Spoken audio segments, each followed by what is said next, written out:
Welcome to This Explainer. Today, we're going to decode the absolute latest financial data updated for 2026 to find out exactly where your net worth should be at every single decade of your life.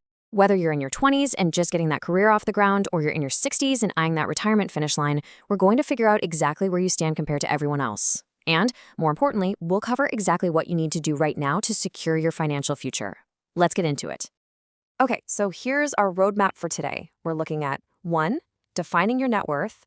2. The foundation in your 20s. 3. Ramping up in your 30s.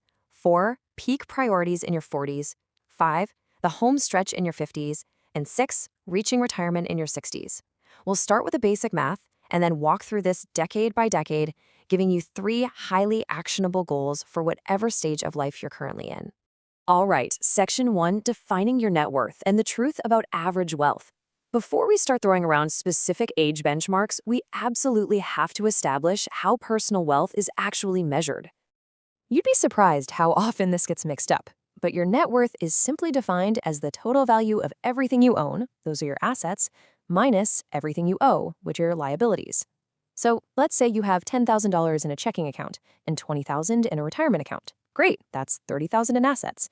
But if you owe $50,000 in student loan debt, well, your net worth is mathematically negative $20,000.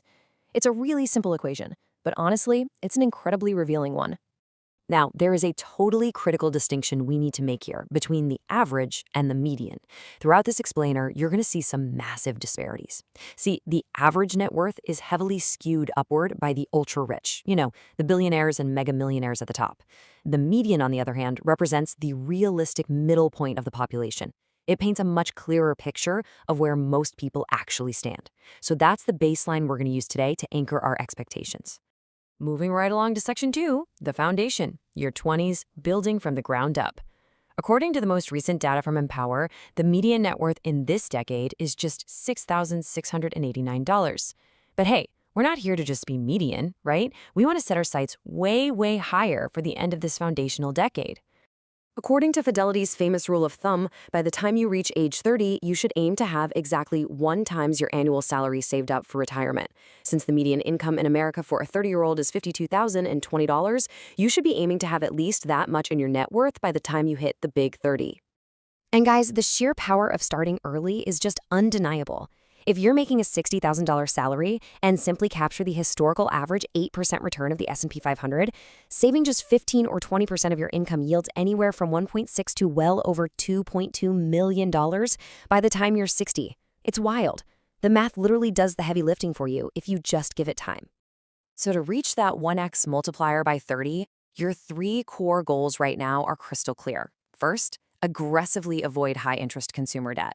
Anything over a 10% interest rate, like credit cards or those buy now, pay later schemes, is a total wealth killer. Stay away. Second, target that 15 to 20% savings rate we just talked about. And third, use this time to relentlessly experiment and increase your earning power.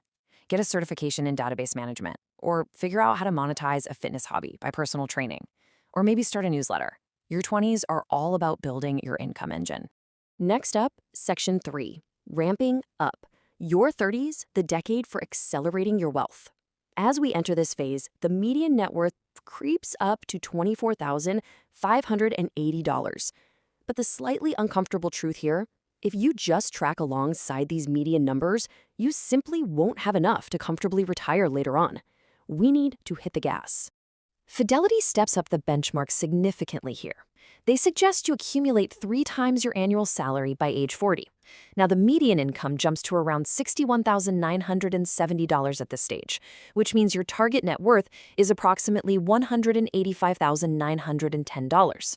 And obviously, if you're earning more, say $100K a year, your target scales up to $300,000. The absolute crucial point in this prime earning decade is managing the new money coming in. Goal 1. Be completely debt-free except for a mortgage if you have one. You're trying to ramp up your wealth, and you really don't want old loans dragging down your compounding. Goal 2, absolutely avoid lifestyle inflation. Just because you get a raise doesn't mean you have to buy a nicer car. Keep it in check. And goal 3, build a 3 to 6 month emergency fund in a high-yield account. You might have kids, a house, or aging parents now. If the water heater explodes or a medical emergency pops up, you need liquid cash ready to go. Welcome to Section 4, Peak Priorities, your 40s. We're navigating the most varied decade here. Entering your 40s, the median net worth sits at $76,479, and life gets incredibly varied at this point. You might be single and living that Leonardo DiCaprio life, you might be raising teenagers who are about to head off to college, or you might be starting completely fresh in a new country. It's a wildly diverse decade. But the Fidelity drumbeat keeps marching on, regardless of your lifestyle, pushing the target to an impressive 6 times your salary by your 50th birthday. Based on a median income of roughly $65,000, that's a target of $390,000. And again, if you're pulling in 6 figures, you really should be dialing that goal up to $600,000. To make sure you hit this 6x mark amidst a crazy busy life, you must lock down your plans. Goal 1 is accounting for massive priorities. Are you going to pay off the mortgage early, or are you funding a college plan? You have to make a clear choice. Goal 2 is calculating your exact retirement number based on the withdrawal rate you want, so you have a real, tangible target to work backwards from. And Goal 3, please, create an estate plan. If you have dependents, you literally need a living will and a power of attorney. There are templates online, it's so much easier than you think, and it is legally crucial to protect your family. Now for Section 5, the home stretch, your 50s. Welcome to the big leagues of saving. In your 50s, the median net worth jumps to $192,964, while the average suddenly skyrockets to over $1 million. The reality really starts sinking in here. You are less than 15 years away from the traditional retirement finish line. By the age of 60, Fidelity recommends having 8 times your salary accumulated. That's about $496,080 for the median earner. However, with retirement looming so close, if you can push that multiplier to 10 or even 12 times your salary, you are going to be in a vastly superior position. So let's talk strategy for your 50s. First, you need to prioritize capital preservation. Start shifting your asset allocation towards less volatile investments, like fixed income and bonds. Second, sit down and figure out exactly what your desired retirement lifestyle is going to cost you day to day. And third, guys, this one is huge. Aggressively use those 2026 catch-up contributions. If you're over 50, you can legally stuff an extra $8,000 a year into your 401k, bringing the total limit to $32,500. And you can put up to $8,600 into your IRA. Beef up that nest egg while you still have the peak earning power to actually do it. Finally, we've made it to Section 6, reaching retirement. Your 60s. You are crossing the finish line. We arrive in a decade where the median net worth is $290,000, $920. But the average? It is wildly skewed to over $1.5 million. This massive gap is the result of decades of compounding by the ultra-wealthy, and it's finally showing its extreme mathematical force. For a traditional retirement at 65, the final Fidelity rule of thumb is 10 times your salary. That equates to $634,550 for the median income. Though honestly, if you do the math on a standard 4% withdrawal rate, accumulating a nest egg of 20 to 25 times your annual expenses is what's going to provide the ultimate bulletproof peace of mind. But remember, in retirement, you often spend way less because major expenses like a mortgage or, well, saving for retirement itself just disappear. Your ultimate objectives for this final stage are all about pulling the trigger on a stress-free plan. Goal 1, finalize your exact Social Security and portfolio withdrawal strategy. Goal 2, strict capital preservation. At this point, it's all about making the money you've built stretch as long as possible. And Goal 3, completely eliminate your mortgage. If you bought a house in your 30s, that 30-year loan should be finishing up right about now, which vanishes your largest monthly living expense entirely. How great is that?